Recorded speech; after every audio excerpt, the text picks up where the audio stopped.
اس آیت کا پس منظر صحابہ کے سوالات اور خاص طور پہ وہ جو غیر مسلم تھے اور عہد جہالت میں جو عمل ہو گئے، گناہ ہو گئے، اس سے گھبراتے تھے.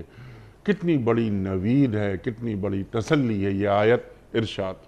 ایک حدیث تو آپ نے سنا دی کہ جناب رسول کریم صلی اللہ علیہ وسلم نے اس آیت کے نزول کے وقت ارشاد فرمایا کہ یہ اتنی عظیم آیت ہے کہ اس عظیم آیت کی جگہ اگر پوری دنیا مجھے مل جاتی تو مجھے اتنی خوشی نہ ہوتی. اللہ اکبر، اللہ اکبر. ایک صحابی نے عرض کیا، روایت میں یہ بھی ہے کہ ہے نا، ان اللہ یغفر الذنوب جمیعا، اللہ سارے کے سارے گناہوں کو اللہ معاف کرتا ہے.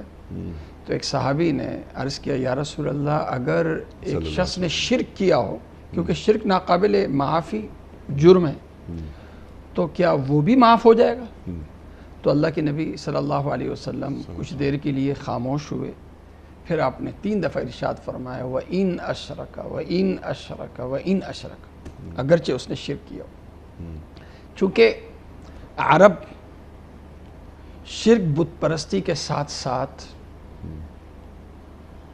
ظلم اور قتل و غارت گری میں ڈوبا ہوا تھا.